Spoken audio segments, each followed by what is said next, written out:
I'm delighted to say that we're joined by lots of guests this evening from the British Legion, from the local church, our district commissioner, but we've got very special guests this evening, and I'm delighted to introduce Tim Kidd, the UK Scout Commissioner, and I'll invite Tim to talk to us now. Hello, First Fressingfield. It's lovely to be with you. Do you know, it's really interesting. Let's just wind our minds back a little bit to the 17th of March. I don't know about you, but I'm viewing time now a bit like dog years. You know how dog years last longer in dog years and human years? It's a bit like that in COVID months, isn't it, right? So that's March, and it just seems like years ago. And we took a decision. I was sitting at the same desk in my little office in my house, and we just had another hour-long meeting looking at what was going on with the government's advice and so on. And we took the decision, we'll have to tell people we'll have to stop face-to-face scouting. And it was quite scary actually to make that decision, thinking, my gosh, you know, what are we doing? And what it sort of unleashed was this astonishing amount of inventiveness and courage and astounding things that people have done all over the UK. So let me just explain a little bit about that and a bit about, well, what I do. So my name's Tim. I'm a volunteer like your leaders and your executive people and so on. I volunteer in scouting. It's a bit of fun. A little bit stressful at times, but a little bit of fun normally. That's how it really is. And I live in Oxford, and I do some local scouting there. And then over this sort of period since the 17th of March, I have joined so many scout groups from actually all over the world, it turns out, doing all sorts of astonishing digital things. So it's an interesting time. One of the things I think we've learned is this new way of being together. We've learned perhaps the power of knowing that other people, your friends in scouting, are doing the same thing that you're doing, just in a different place. So making your curry was a good example, or your wacky hats that you made on your V camp and those sorts of things that we just saw. There's a real strength and power in knowing that you're part of something bigger, even if at that point you're physically on your own. And I joined early on at the Northumberland campfire. They streamed on Facebook. 70,000 people joined in. And the thing that struck me about every campfire I've seen, and it might have been the same with yours, is that there's all these scouts all over the place in their back gardens normally, shrieking away, right? Making lots of loud noise, and no one else knows what the heck's going on. We probably have to apologize quite a lot for that. And I saw in a number of villages where the whole of the village heard everybody in their houses, in their back gardens, doing the same thing at once and singing, and other people joined in. Well, how brilliant is that? That's absolutely fantastic power that we have in being together in a different way. Let's just step through some of the things that happened. We start off with the great indoors, where we said, here's a whole pile of activities that anybody can use, whether you're a scout or you're not a scout.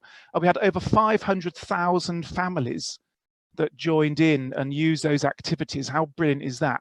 Our numbers, just to give you an idea, in the UK, we've got 160,000 volunteers. So people like your group scout leader, Andrew, like the people in your executive, your leaders of all your sections that volunteer their time week in and week out to make these things happen. Then we have 475,000 young people. So Beaver Scouts, Cub Scouts, Scouts, Explorer Scouts and Scout Network all over the UK. We're part of the World Scouting. So I saw a comment where someone was saying in your video VCamp about how you all sort of feel connected and part of a bigger thing. Right now there's 54 million people in the world today who call themselves Scouts, and the target is 100 million by 2025. So lots more to come. So we then went to Hike to the Moon. I don't know if you joined in with Hike to the Moon, but we were hiking to the moon, and people could either walk some steps around the garden or socially distance, of course, outside, elsewhere, or they could help be on the control panel and all sorts of things you could do to help towards it. And we got to the moon and back, so that's quite helpful, I thought. And we raised over £360,000 ourselves. That was doubled because the government added money to it. So we raised over £700,000 to help people who needed some help. That's absolutely fantastic. The most that we've ever raised in UK Scouting for other people in one go. So absolutely fantastic, well done. Then we had the Care for Care homes, where we were saying, let's help some people who might feel a bit isolated. I don't know about you, but I used to, when I was a very young child, I used to go along with my twin, and we used to go along to an old folks home and sing. I've no idea what they thought. It might have been a pleasure or it might have been a trial for them. And I sort of thought maybe in these days of isolation and COVID, maybe perhaps the care homes have been spared this, but oh no, we've all managed it on video as well. So that's absolutely fantastic, and sent lots of brilliant messages. I've seen letters from Beaver Scouts and Cub Scouts and Scouts to people in care homes, and postcards coming back from the care home people. It's absolutely fantastic. Well done to everybody.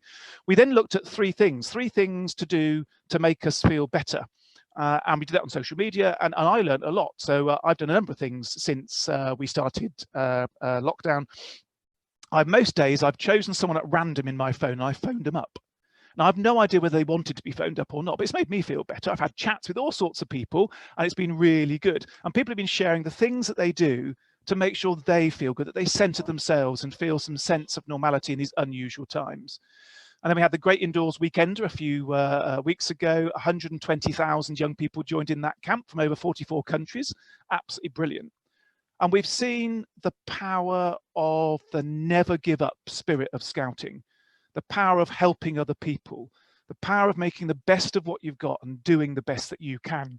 We've had digital camps, just like yours, V Camp, and all sorts of digital camps all over the UK and beyond, with people joining in from other countries as well, which is great. Digital campfires, as I mentioned before. We've seen treasure hunts and quizzes. I saw you had a quiz as well. What I really want to know is how many of you cheated on the quiz and you used your telephone when no one could see it to look up the answers.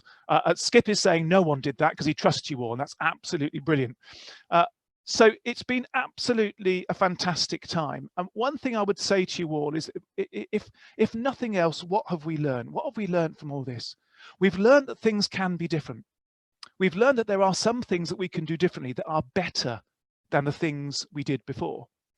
I have been able to join more people and do more things digitally. Now, I don't want everything to be digital, but actually we can use this. I've learned that I can use my car a lot less, that I've done less pollution. I've learned that some of the meetings I go to are more effective on video than they have been face-to-face. People focus and get things done. So there are some things we should take from our experiences and use for the future. And that means that we have to look forward to the future with a sense of anticipation and excitement. We mustn't spend all our time mourning for the past and wanting everything to be the same as it was, because, well, here's the thing, it never will be the same, because it never is. Every day things change. They always have changed. Scouting is a movement, and Baden-Powell, when he started scouting, said, I want this to be a movement because we must move with the times and change. And that's how the best things are. They live and they breathe and they move and they change. And that's what we must look forward to. And there are some more brilliant things happening. I'm really glad to see that you are getting back to some face-to-face. Well done. I mean, it's hard work to get all that work done, to be sure that you're doing it well. So thank you so much to everybody who's done that. It's not easy, but the rewards, I'm sure, are absolutely fantastic when you meet other people. So look forward to the future with anticipation and excitement. Enjoy what you've learned over the last few months and reflect on that and feed that into the stuff you do in the future. Thank you so much to all of the leaders in the group, to the people who help you, to your executive committee, your trustees who have lots to do, also to people in the district who support you and help you do things in your county as well. And also thank you to you if you're an Explorer Scout, Scout Network member, a young leader, or a Cub or a Beaver Scout. Thank you so much for all you've been doing to take part. And we shouldn't forget, I think, to say thank you to the families, because most of them have got dragged in unknowingly into all the nonsense that we've been doing. When I have been going on to digital camps and meeting people, what I've usually said is, here's my little challenge. It's a challenge to you, all of you at the First Fressingfield. Here's the challenge. So we talk about in our promise that we're going to do good turns and think of other people. So here's something. Do a really good turn over the next few days for somebody else in your family, whoever you're living with at the moment. And that might be you're going to make them, I don't know, breakfast in bed, at which point all the parents and carers of Beaver Scouts have a sharp intake of breath as they imagine the carnage that might appear in the kitchen. But it'll be fun along the way. So think about doing something that helps other people. Because by doing that, we grow ourselves, we feel better ourselves, we feel more fulfilled, and we have a better time. So thank you, everybody, for all you're doing. It's an absolute privilege to join you tonight. You've made my day. I've been doing all sorts of other things today, which you don't want to know about, and they've been tedious but important.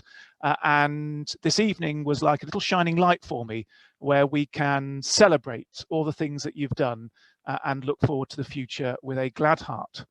Have a great rest of your presentation evening. I can't wait to see who's getting what awards.